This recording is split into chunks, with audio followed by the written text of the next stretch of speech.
दोस्तों, क्या आप आने वाले सीजन में लद्दाख का सोलो ट्रिप प्लान करने की सोच रहे हो और इस बात को लेके कंफ्यूज हो कि भाई आइटनरी क्या होनी चाहिए आपकी एज अ सोलो ट्रैवलर, या फिर आपको नर्वस वाली फीलिंग आ रही है कि भाई लद्दाख जैसी रिमोट जगह पे क्या सोलो ट्रिप प्लान करना सही भी रहेगा नहीं रहेगा आपके लिए। अब ये नर्वस वाली फीलिंग है ना लद्दाख जैसी जगह में सोलो ट्रैवल करने के लिए बिल्कुल नॉर्मल है, क्योंकि भाई लद्दाख एक रिमोट प्लेस है जहाँ पे बड़ी सारी चीज़ें अनसर्टेन होती हैं। जैसे कि भाई प्लान हो गया आपका, रोड खुले नहीं खुले हैं, मेडिकल फैसिलिटीज़ दूरों दूरों तक कई बार नहीं मिलती है, फ़ोन नेटवर्क दूरों दूरों तक नहीं चलता है, पेट्रोल पंप्स हो गए काफ़ी दूर दूर तक नहीं मिलते हैं, सिविलाइजेशन की अगर मैं बात करूं या गांव वगैरह जो होते हैं वो भी काफ़ी दूर पे मिलते हैं, टैक्सी के रेट्स भी बहुत ज़्यादा हैं, पब्लिक ट्रांसपोर्ट भी बहुत लिमिटेड है, और रही सही कसर जो है वो AMS एक्यूट माउंटेन सिकनेस जो होता है वो इस घबराहट वाली फीलिंग को या नर्वसनेस वाली फीलिंग को और बढ़ा देता है।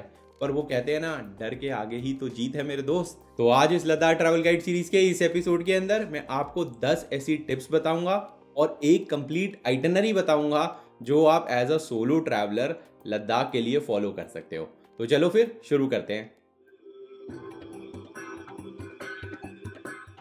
हेलो, नमस्ते और जुले। अगर आप इस चैनल पे नए हैं तो मेरा नाम धीरज है और मैं आप सभी की जो हिमालयन ट्रिप्स हैं उनको यादगार और सेफ बनाने में आपकी हेल्प करता हूं। दोस्तों, अगर शॉर्ट आंसर की बात करें तो लद्दाख आप सोलो ट्रैवल बिल्कुल कर सकते हो, और हर साल काफ़ी मात्रा में लोग जो हैं सोलो ट्रैवल करते हैं, उसमें मेन भी आ गए, वुमेन भी आ गए। और क्योंकि लद्दाख एक रिमोट प्लेस है तो कुछ बातों का ध्यान हमें हमेशा रखना चाहिए, जिनको हम एक एक करके इस वीडियो के अंदर देखेंगे। और दोस्तों, एंड तक इस वीडियो को देखिएगा, क्योंकि एंड में मैं आइटनरी भी बताऊंगा कि एज अ सोलो ट्रैवलर आपको क्या आइटनरी फॉलो करनी चाहिए। अब जो सबसे पहली टिप है वो ये है कि आपको जो प्लानिंग करनी है वो एक फिक्स्ड आइटनरी के हिसाब से प्लानिंग नहीं करनी है, आपको एक रफ प्लान या स्केच के हिसाब से प्लान करना है अपना लद्दाख ट्रिप। पर ऐसा क्यों? पब्लिक ट्रांसपोर्ट बहुत लिमिटेड है, प्राइवेट टैक्सी की कॉस्ट बहुत हाई है, तो दोनों तरफ से आप डिपेंडेंट हो इस पूरे के पूरे शेयर्ड लोकल ट्रांसपोर्ट सिस्टम जो है उसके ऊपर, और इसकी प्री बुकिंग नहीं होती है। तो अगर आपका खुद का कम्यूट नहीं है, जैसे खुद की बाइक नहीं है, खुद की गाड़ी नहीं है, तब आपको दिक्कत होने वाली है किसी फिक्स्ड प्लान को फॉलो करने के लिए। लेट्स सपोज आप मनाली से निकले, मनाली में आपको मिल गई शेयर्ड लोकल जीप्स वगैरह, शेयर्ड टैक्सी या फिर कोई बस ही मिल गई, राइट, जो HRTC की बसेस चलती हैं। आप ले पहुंच गए हो। अब ले पहुंचने के बाद में अब आपको नुब्रा वैली जाना है, पैंगोंग जाना है, लोकल साइट सीइंग करनी है। अब आपको वो टैक्सीज वगैरह ढूंढनी पड़ेगी, तो ले में जाते ही भाई आपको लोकल टैक्सी ढूंढनी पड़ेगी। तो इस तरह से क्या होगा कि अगर आप कोई फिक्स्ड आइटनरी को फॉलो करने की कोशिश कर रहे हो कि भाई 9 दिन में खत्म करके आना है और ये आइटनरी पूरी फॉलो करनी है, तो वो बड़ा मुश्किल होने वाला है, क्योंकि हर शाम को जाके आपको टेंशन होगी कि भाई अगले दिन की शेयर्ड लोकल जीप मिलेगी नहीं मिलेगी, अगले दिन की शेयर्ड टूरिस्ट टैक्सी मिलेगी नहीं मिलेगी, उसको मैं अरेंज कैसे करूं, तो बड़ी टेंशन रहेगी। इसलिए फिक्स्ड आइटनरी की जगह फ्लो के साथ जाना ज़्यादा बेटर रहेगा। दूसरी टिप इसमें ये आ जाती है कि जब भी आप सोलो लद्दाख ट्रैवल करना चाहते हो, खासतौर से पहली बार, तो भाई सीजन टाइम में करो, जो जून से लेके और सितंबर तक का टाइम है। अब क्योंकि सीजन टाइम है तो बहुत सारे लोग जो है लद्दाख ट्रैवल कर रहे होंगे, तो इसलिए जो प्रोबेबिलिटी है आपको अपने जैसे सोलो ट्रैवल मिलने की या फिर कपल ट्रैवलर मिलने की जो कि आपकी तरह इंटरेस्टेड होंगे टैक्सी की कॉस्ट को शेयर करने के लिए।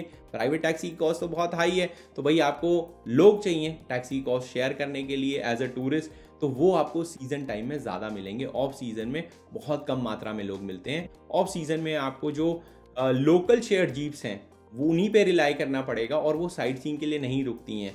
अगर आप अपनी गाड़ी से, अपनी बाइक से ट्रैवल कर रहे हो और सोलो ट्रैवल कर रहे हो, राइट, तो भी एक अंदर से एंजाइटी या फिर नर्वसनेस वाली फीलिंग होती है कि भाई अकेला चला रहा हूँ, बाइक चला रहा हूँ, गाड़ी चला रहा हूँ, कुछ हो गया तो क्या होगा। तो अगर आप सीजन टाइम में ट्रैवल कर रहे होगे तो और लोग भी ट्रैवल कर रहे होंगे, ज़्यादा मात्रा में लोग ट्रैवल कर रहे होंगे, तो जो टैग अलोंग वाली बात है ना कि भाई और कोई मिल गया रास्ते में, बोला भाई साथ में चलते हैं आगे तक, तो वो वाली प्रोबेबिलिटी बढ़ जाती है। तो इसलिए सीजन टाइम में ट्रैवल करोगे तो अच्छा रहेगा सोलो पर्सपेक्टिव से। तीसरे पॉइंट में टैक्सी के बजट की बात करते हैं। तो जैसा मैंने अभी तक बताया कि भाई सीजन टाइम में जब आप ट्रैवल कर रहे होगे ना, तो लद्दाख में आपको लोग मिलेंगे और आप शेयर्ड टूरिस्ट टैक्सी जो है उसको अवेल कर सकते हो। अब ये कहाँ पे मिलने वाली है भाई? लद्दाख की ये लेह की जो मेन मार्केट है, अपना फोर्ट रोड वगैरह है, वहाँ पे बहुत सारे रेस्टोरेंट्स हैं, चांगस्पा रोड पे बहुत सारे रेस्टोरेंट्स हैं, ट्रैवल एजेंट्स वगैरह हैं। वो लोग क्या करते हैं कि वाइट बोर्ड्स वगैरह लगा देते हैं, या फिर काफ़ी सारे लोग जो टूरिस्ट लोग होते हैं वो फ्लायर्स चिपका देते हैं कि भाई हम 3 लोग ढूंढ रहे हैं, 2 लोग ढूंढ रहे हैं,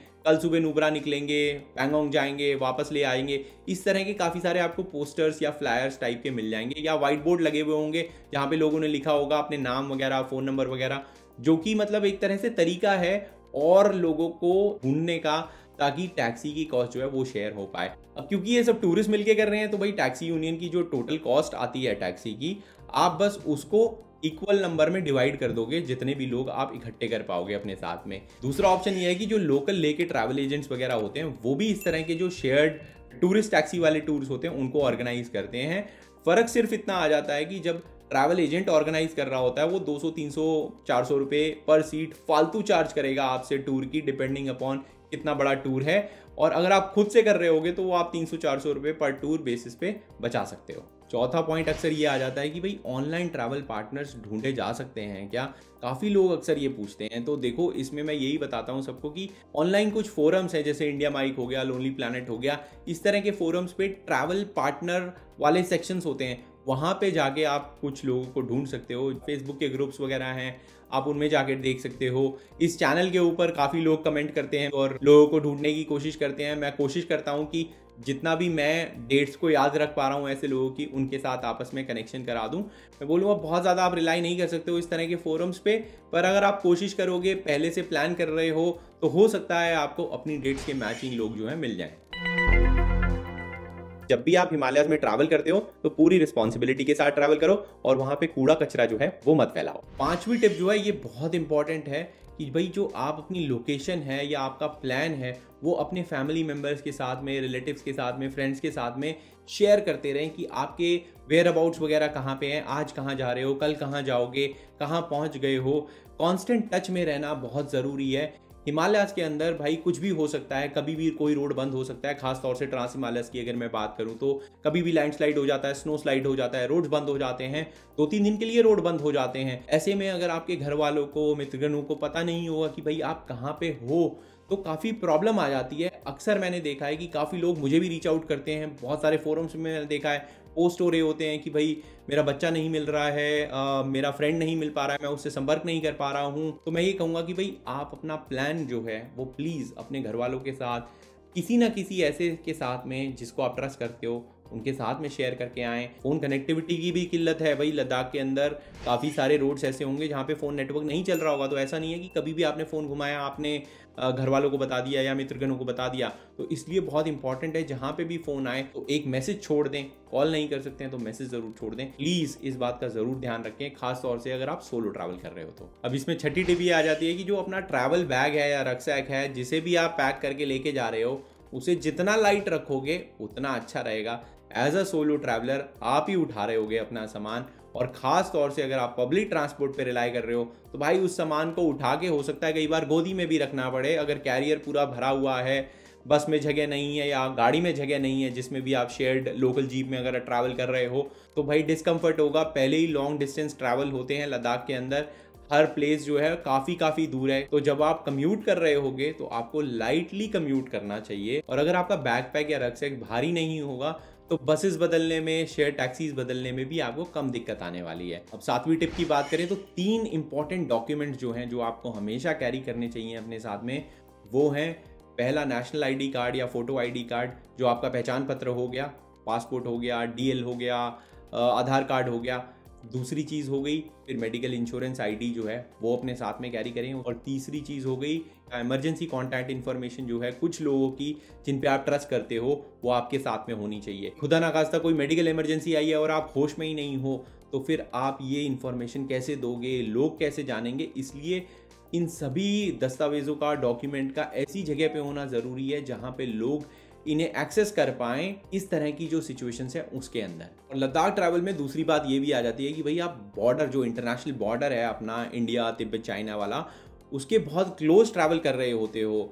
ऑल्दो परमिट नहीं चाहिए आजकल और आप एक फॉर्म भी भरते हो जहाँ पे अपनी डिटेल्स डालते हो, बट स्टिल राइट, आप क्योंकि इंटरनेशनल बॉर्डर के आसपास ट्रैवल कर रहे हो तो हमेशा अच्छी बात है कि अगर आपके पास में आपका आइडेंटिफिकेशन फोटो आईडी कार्ड होगा तो हमेशा बेटर रहेगा। इसी में 8वीं टिप ये आ जाती है कि भाई जो लोकल्स वगैरह हैं, वॉर ट्रैवलर्स वगैरह हैं, उनके साथ आप मिंगल अप होएं क्योंकि आप सोलो ट्रैवल कर रहे हो। तो राइट, जो सोलो ट्रैवल का एसेंस है वो है कि भाई लोकल कल्चर वगैरह जो है उसको जानें आप, उसको समझें आप, उसको फील करें आप। दूसरे जो ट्रैवलर्स हैं जो दूसरी कंट्री से आते हैं, वो एक आपके पास में अपॉर्चुनिटी है उन लोगों के साथ में मिंगल अप होने की और साथ में घूमने की, कल्चर एक्सचेंजेस करने की, अपना कल्चर उनके कल्चर के बारे में सीखने की। तो इसलिए इस अपॉर्चुनिटी को मिस मत करिएगा, बट जो भी करिएगा सेफ्टी को ध्यान में रखते हुए करिएगा। अब 9वीं टिप की बात करूं तो भाई जो अकोमोडेशन है वो ऐसी जगह वाइजली चूज करिए जहां से आप अपनी जो लोकल शॉप्स वगैरह हैं उसको इजीली एक्सेस कर पाएं। लद्दाख एक हाई ऑल्टीट्यूड प्लेस है और अगर आपने कहीं दूर अपना अकोमोडेशन ले लिया है जहां से आपको पैदल चल के आना पड़ रहा है भाई मार्केट में बार बार, और जो लोकल ट्रांसपोर्ट है वो ऐसा नहीं है, रिक्शा वगैरह चलते हैं, ऑटोज वगैरह बहुत ही कम मात्रा में चलते हैं, और जो मेन मार्केट्स हैं जो सीजन टाइम के अंदर चांगस्पा रोड हो गई, ले मेन मार्केट हो गई, यहाँ पे लोकल ट्रांसपोर्ट को बंद कर दिया जाता है, तो पैदल ही एक ऑप्शन होता है। तो इसलिए अगर आप चांगस्पा रोड के आसपास रहेंगे तो बहुत सारे कैफ़ेज़ वगैरह जो हैं, खाने की सुविधाएं वगैरह जो हैं वो वहाँ पे आपको मिल जाएंगी।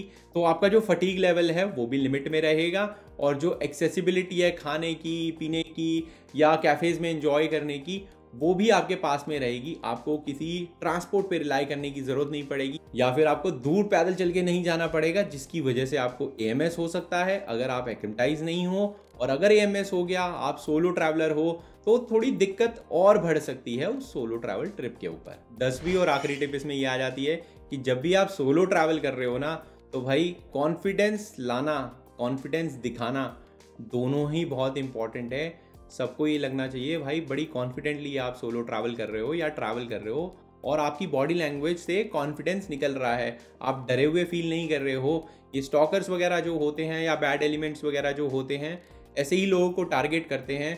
तो चाहे अंदर से डर भी रहे हो, बाहर से आपको नहीं दिखाना है कि आप डर रहे हो या नर्वस फील कर रहे हो। अगर कोई एडवांसेस करता भी है अननेसेसरी, तो आपको पता होना चाहिए कि कॉन्फिडेंटली उनको दूर कैसे करा जा सकता है। वैसे अगर सेफ्टी पर्सपेक्टिव से बात करूं तो काफ़ी लोग अक्सर पूछते हैं कि भाई लद्दाख ट्रैवल करना, सोलो ट्रैवल करना सेफ भी है या नहीं है। तो मैं यही बोलता हूं कि भाई देखो, नेचुरली तो कुछ भी हो सकता है, कहीं भी हो सकता है, पहाड़ हैं और ख़ासतौर से ट्रांस हिमालयाज हैं, तो नेचुरली तो कोई भी आपको गारंटी नहीं देगा कि भाई कितना सेफ है कितना नहीं है। और जैसा मैं बता चुका हूँ कि लद्दाख कोई लेजर डेस्टिनेशन नहीं है, कोई हनीमून डेस्टिनेशन नहीं है, कोई फैमिली वेकेशन डेस्टिनेशन नहीं है, ये एक एडवेंचर टूरिस्ट डेस्टिनेशन है, और एडवेंचर के साथ में रिस्क अपने आप आ जाते हैं।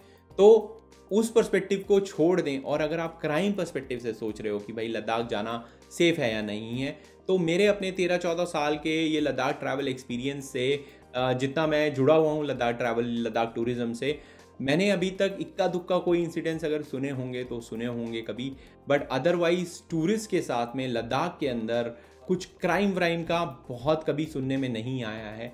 मोर और लेस इन जनरल मैं बोलूँगा लद्दाख काफ़ी सेफ प्लेस है। अब बात करते हैं लद्दाख की एक आइटनरी की जो सोलो ट्रैवलर्स के लिए ज़्यादा फेवरेबल रहेगी। और जैसा मैं बता चुका हूँ कि एज अ सोलो ट्रैवलर जो पहला पॉइंट था कि आपको एक प्लान को, ये रफ स्केच को फॉलो करना चाहिए, आपको किसी फिक्स्ड आइटनरी को फॉलो नहीं करना चाहिए। तो इसीलिए मैंने इस पूरे प्लान को या रफ स्केच को 3 पार्ट में डिवाइड करा है। पहला पार्ट जो होगा वो हम देखेंगे कि हम लद्दाख पहुँचे कैसे, दूसरा पार्ट होगा लद्दाख में साइट सीइंग कैसे करें एज अ सोलो ट्रैवलर, और तीसरा पार्ट जो होगा कि एज अ सोलो ट्रैवलर अब लद्दाख से आप वापस घर कैसे आएँ।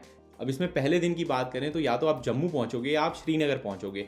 अगर चीप ट्रैवल ऑप्शन ढूंढ रहे हो या बजट में ट्रैवल ऑप्शन ढूंढ रहे हो तो ट्रेन सबसे चीपेस्ट पड़ती है, आप स्लीपर क्लास की एक टिकट ले सकते हैं और जम्मू तक पहुंच सकते हैं। और फिर जम्मू से शेयर्ड लोकल जीप्स वगैरह काफ़ी चलती हैं जिसके जरिए आप श्रीनगर तक पहुंच सकते हो। बट अगर आप इसमें थोड़ी सी कन्वीनियंस चाहते हो ना, तो मैं आपको ये रेकमेंड करूंगा कि जब भी आप ट्रैवल करो तो आप जो चंडीगढ़ से श्रीनगर की फ़्लाइट के प्राइसेस हैं और दिल्ली से श्रीनगर तक की फ़्लाइट के प्राइसेस हैं, उनको ज़रूर चेक कर लीजिए as a solo traveller. Because होता ये है कि आप भाई कहीं पे रुकोगे, जैसे जम्मू में नाइट स्टे करोगे तो होटल का पैसा दोगे, कम्यूट का पैसा है ही है, और फटीग भी है राइट, इतना सारा ट्रैवल की।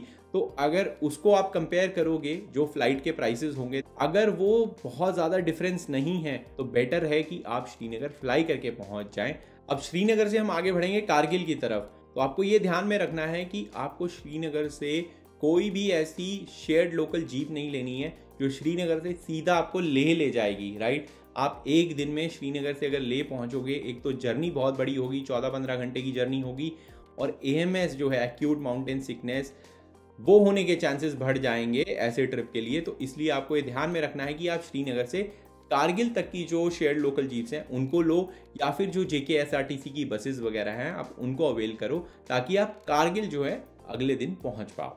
अब जो अगला दिन होगा उसमें हम कारगिल से स्टार्ट करेंगे और ले पहुंच जाएंगे, या तो वही शेयर्ड लोकल जीप्स जो हैं उनको लेते हुए, या फिर जो कारगिल से ले की बस है आप उसको भी अवेल कर सकते हो जो सीजन टाइम में चलती है, और उसके ज़रिए आप ले पहुंच सकते हो। अब ले पहुंचने के बाद जैसा मैंने बताया कि आप या तो मेन मार्केट के आसपास कहीं रुकिए, चांगस्पा रोड के आसपास में कोई होम स्टे या गेस्ट हाउस ले लीजिए, ताकि जो खाने पीने की सुविधाएं हैं वो आपके आसपास ही हों। अब ले पहुंचने के बाद में जो अगला दिन होगा उसमें हम ले में रेस्ट ही करेंगे, कहीं भी दूर की साइट सीइंग में नहीं जाएंगे। अब इस दिन आप क्या कर सकते हो, आप थोड़ा बहुत अपना चांगस्पा रोड वगैरह पे घूमिए, मेन मार्केट वगैरह तक जाइए, कुछ हिचहाइक वगैरह कर लीजिए, किसी टूरिस्ट से लिफ्ट वगैरह ले लीजिए मेन मार्केट तक जाने के लिए, और वहाँ पे आप अपनी जो शेयर टूर टैक्सीज हैं उनको ढूंढिए। और सबसे पहला शेयर टूर जो आ जाता है मोस्ट कॉमन वाला, वो आता है अपना 3 दिन का नुब्रा वैली और पैंगोंग का टूर। तो ले से नुब्रा वैली जाता है वो टूर, नुब्रा वैली से पैंगोंग जाता है, और पैंगोंग से फिर तीसरे दिन जो है ले आ जाता है। करीबन 22,000 के आसपास की टोटल टैक्सी कॉस्ट होती है, तो आपका शेयर जो है 5 से डिवाइड हो जाएगा। और क्योंकि हमारे पास में पूरा दिन है तो आप ऐसा टूर भी ढूंढ सकते हैं कि भाई सोमोरी लेके गया, या तो सोमोरी से वापस ला रहा होगा या सोमोरी से आपको मनाली ले जाके छोड़ रहा होगा। अब दोनों टूर्स बुक कर लीजिए, चाहे वो ले सोमोरी ले का हो, या फिर ले से सीधा मनाली जाने का हो, या फिर वो ले से सोमोरी होते हुए मनाली जाने का हो। तो तीनों तरह के ऑप्शंस, जिस भी तरह की आइटनरी या प्लान आप फॉलो करना चाह रहे हो, आप उस तरह का टूर जो है इस दिन बुक कर सकते हो। और एक बार मनाली पहुंच जाओगे तो फिर मनाली से तो बहुत सारे ऑप्शन है चंडीगढ़ ट्रैवल करने के या दिल्ली ट्रैवल करने के। वॉल्वो बसेस वगैरह भी चलती हैं ओवरनाइट, नॉर्मल स्टैंडर्ड बसेस वगैरह भी चलती हैं, आप उनको अवेल करके अपना घर वापस आ सकते हो। तो इस तरह से एक रफ प्लान जो है एज अ सोलो ट्रैवलर आप फॉलो कर सकते हो। अगर आपको डिटेल में इस प्लान के बारे में जानना है तो इस प्लेलिस्ट में बहुत सारे वीडियोस हैं जिनको आप देख सकते हो। खास तौर से पब्लिक ट्रांसपोर्ट से लद्दाख का ट्रिप कैसे प्लान करा जाए, उस वीडियो को आप जरूर देखिए। अब एंड में अगर आपको ये वीडियो पसंद आया तो लाइक जरूर कर दें इस वीडियो को। अगर आपको लगता है ये वीडियो किसी और के काम आएगा तो उसके साथ शेयर कर दें। अगर आपका कोई क्वेश्चन है तो नीचे कमेंट सेक्शन है, उसको यूज़ करें, वहाँ पे मैं आपकी हेल्प जो है जल्द से जल्द करने की कोशिश करूँगा। तब तक के लिए दोस्तों, झूले और हिमालय जो है उनको क्लीन रखने में अपना पार्ट ज़रूर प्ले करें।